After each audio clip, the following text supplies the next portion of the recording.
We will plunge deep into our sentiments and considerations to talk about something truly significant: instructions to quit feeling irate with life. Now and again, life tosses us curves that can leave us feeling baffled, disheartened, or tremendously irate. These difficult minutes can test our mental strength and leave us feeling like we've flopped. However, it's during these significant times that we have the chance to develop and evolve as people.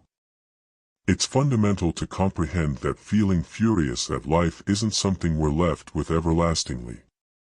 It's an ordinary response to the obstructions we experience along our process.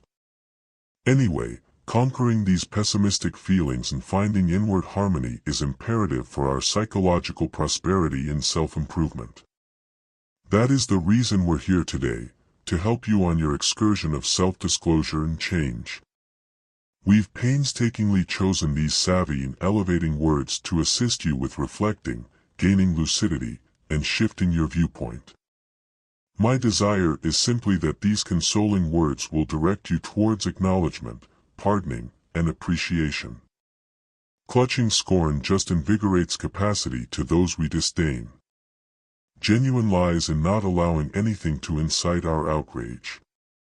As we become older, we understand that flying off the handle isn't worth the effort.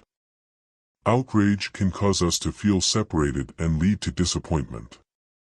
It's perhaps of the most terrible feeling we can experience, and persistence is our safeguard against it. Recall that others can't hurt us except if we permit them to. When we accept we're harmed, we are harmed. Yelling about it won't change that. Outrage can release a tempest of tears, both pitiful and purifying. Rather than viewing outrage as a foe to fight, how about we handle it with adoration, consideration, and harmony? Fast outrage frequently uncovers an absence of comprehension of our inward assets. It's more regrettable than simply squandering time; it depletes our energy and center. I track down bliss in cherishing the world, in any event, when it's intense. However, it's excessively simple to loathe all that. Nothing harms me except if I let it. I have the ability to decide not to be impacted. I won't allow anybody to bring me down by making me disdain them. Harming others doesn't make us better, it simply shows our own frailties. What pesters us about others can show us ourselves. When we blow up, we quit looking for truth and begin safeguarding ourselves, feeling judged and alone. Losing our cool, living with uneasiness, and missing the moment, these are ramifications of clutching outrage. To make sure you know, it's our own liability on the off chance that we blow our top. No other person is to be faulted for how we feel. Individuals don't request how to forestall outrage, they ask how to manage it when it comes. That implies it's not my issue if another person harms me; their activities are not an impression of mine. The things that drive somebody mad uncover more about them than about the circumstance. Outrage frequently talks loudest when we shut our eyes to reality. Don't allow a yell to boost your self-image. Answering with consideration is the genuine triumph. Recall, if it doesn't hurt the local area, it shouldn't hurt me either. When somebody needs rectification, blowing up won't help. All things considered, we ought to direct them towards understanding their errors. Individuals might express frightful things; be that as it may, we have command over how we respond.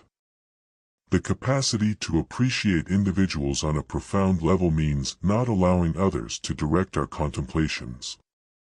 Maybe if we figure out how to cherish ourselves somewhat more, our savageries and animosities would blur away. Abuses don't characterize us, they uncover how the speaker feels about themselves. Individuals who genuinely comprehend don't fly off the handle frequently. The individuals who gloat about their indignation generally don't get a handle on its significance. A boisterous danger is an obvious indicator of weakness, like employing a sword that hurts both the aggressor and the attacked. Wise people find all that they need inside themselves, while fools see shortcomings in every other person. Your protests and disappointments lose their importance when you plan to free yourself. Since you're furious doesn't mean you're correct. Deciding to resist the urge to panic is the shrewd choice. Looking for vengeance just prompts shared obliteration. Delaying activities is the way to settling outrage. Most contentions appear to be huge without giving them much thought, yet they become minor with time. After venting outrage, I push ahead and center around useful activities. Dread worsens worldwide issues yet offers no arrangements. Changing annoyance into productive energy could enlighten the world. Scorn mists judgment and Dieter's premonition. Pioneers can't bear to raise ill will. While outrage may at first encourage, it eventually prompts foolishness. It dwells just in the core of the stupid. Reasonable thought scatters in its presence, uncovering weakness. Contempt is the root, and outrage is its sign, a typical human delicacy. Anyway, coordinating outrage productively requires thinking and insight. Individuals frequently stick to contempt out of dread of going up against torment, forfeiting joy in the process. Outrage consumes not just its object but also the vessel that contains it. Seeking retribution only propagates a pattern of ill will, though pardoning lifts one over their enemies. A solitary letter distinguishes outrage from peril. Enjoying reprisal conveys its own dangers. Prior to looking for retribution, consider the outcomes. Holding on to outrage just energizes the longing to pass judgment on others. As opposed to loathing your foes, try understanding and resolution. Clutched outrage is like conveying a significant weight that overloads you. It consumes your energy and keeps you from experiencing moments of happiness and satisfaction. Time spent out of frustration is brief lost time that could have been overflowing with joy and inspiration. Instead of allowing outrage to erode your spirit, decide to give up and push ahead. Pardon. Absolution doesn't mean neglecting or overlooking destructive activities. It implies releasing the grasp that outrage has on your heart. By pardoning others, you free yourself from the shackles of disdain and sharpness. Eventually, the way to harmony starts with understanding and empathy. Instead of looking for vengeance or holding on to scorn, endeavor to develop compassion and benevolence. In doing so, you'll discover a true sense of reconciliation as well as contribute to a more amicable and caring world. Blowing up makes you less clever. It's best not to harp on individuals you despise, it just stokes the fire. Being vexed isn't obligatory, indignation mists level-headed reasoning. You have the ability to pick the decision about whether to allow things to hurt you. Frequently, it's broken dreams that fuel our resentment. Weakness can now and again prompt explosions of savagery. Quiet is brilliant when outrage wounds. Lament waits longer than outrage ever will.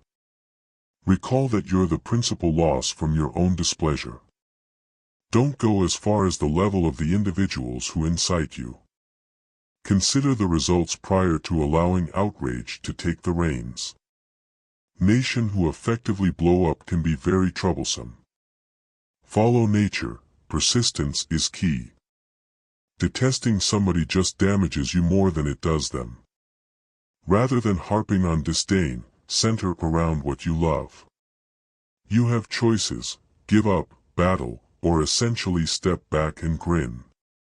The individuals who disdain you may furtively respect you. Your actual manager is anybody who can mix your displeasure. Don't allow them to get to you. Transcend their antagonism, battle outrage with love. It's the most powerful weapon. Assist those out of luck and face lies with truth. Outrage frequently surprises us, but mindfulness can assist us with overseeing it better. Work on being available, separated, and quiet. Recall you are more than your passing feelings. Fill your existence with affection, and pessimism will disperse. We as a whole encounter pessimistic contemplations and sentiments, however we don't need to follow up on them. Perceive who experiences most of your outrage, it's generally yourself. Grin at your annoyance and wipe the slate clean with it. Recognizing your resentment reduces its power. Clutching feelings of spite is futile and destructive. Wise individuals let go, while fools stick to outrage. Choosing not to move on keeps us from completely encountering the present. As opposed to stifling gloomy feelings, recognize and gain from them. Little disturbances disappear rapidly in the event that you don't offer them consideration. Pause for a minute to assess whether a circumstance genuinely warrants a reaction. By not taking care of into minor inconveniences, you can keep up with harmony and lucidity. It's fundamental to perceive that outrage frequently emerges from more profound feelings and irritating issues. By recognizing and tending to these hidden sentiments, we can keep outrage from assuming command over our activities and connections. Practice care and mindfulness to get outrage before it twists out of control. Take full breaths, count up to 10, or back away from the circumstance if necessary. By quieting the psyche, we can answer all the more mindfully and abstain from raising struggles. Recall that clutching outrage just damages ourselves over the long haul. The disastrous force of outrage. It can prompt pressure, disdain, and even medical conditions. Rather, endeavor to develop absolution and sympathy, both for other people and for yourself. Relinquishing feelings of spite permits us to push ahead with lighter hearts and clearer minds. Encircle yourself with positive impacts and develop a steady organization of companions and friends and family. Discuss your thoughts and encounters with trusted people who can offer direction and perspective. Building solid associations can help reduce sensations of outrage and disengagement. Look for proficient assistance in the event that outrage becomes overpowering or meddles with day-to-day existence. Treatment or guiding can give significant apparatuses and systems for overseeing outrage in solid ways. Recall that requesting help is an indication of solidarity, not shortcoming. Eventually, figuring out how to explore and communicate our feelings in productive ways is vital to keeping up with solid connections and general prosperity.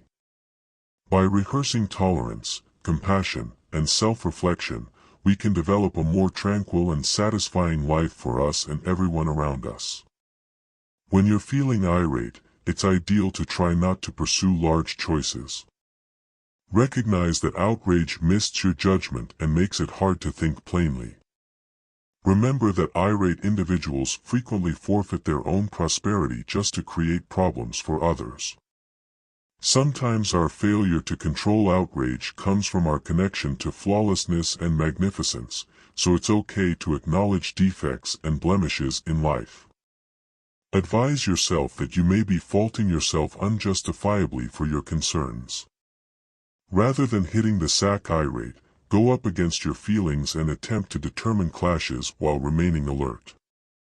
Recall the best talks are not those made out of frustration. Outrage frequently veils hidden bitterness, so make an effort not to intensify your pressure by responding indignantly to circumstances that ultimately couldn't care less about your feelings. Individuals at times participate in battles essentially on the grounds that they have nothing better to do. It's entertaining the way in which a few people expect you disdain them when you barely even contemplate them. When you're irritated, it's smarter to pause for a minute to calm down than to act hastily. Pause for a minute to calm down, building up to 4. Outrage frequently arises from the difference between reality and our standards. Those consumed by outrage and sharpness will generally forget their origins. Outrage is its own discipline. The people who attempt to hurt others with their annoyance just wind up harming themselves. The three harms, covetousness, outrage, and daydream, are at the foundation of much enduring. What sets off your displeasure is less significant than understanding why you're furious. In any case, being irate is definitely not a sign of solidarity. A mix-up uncovers shortcoming. Sometimes outrage can be controlled by others to trap you into settling on unfortunate choices. Recall that outrage seldom advances circumstances, it normally intensifies them. We frequently recall affronts received more than those we've given. The outcomes of our displeasure, furthermore, torment frequently offset the underlying triggers. Outrage might feel supported, but it's ultimately a foolish way of behaving for the powerless. As opposed to looking for retribution or allowing outrage to consume us, it's critical to develop internal strength and flexibility. Recognize that outrage is a brief feeling, and it's an option for us to pick how we respond to it. Instead of letting outrage direct our activities, we can channel our energy.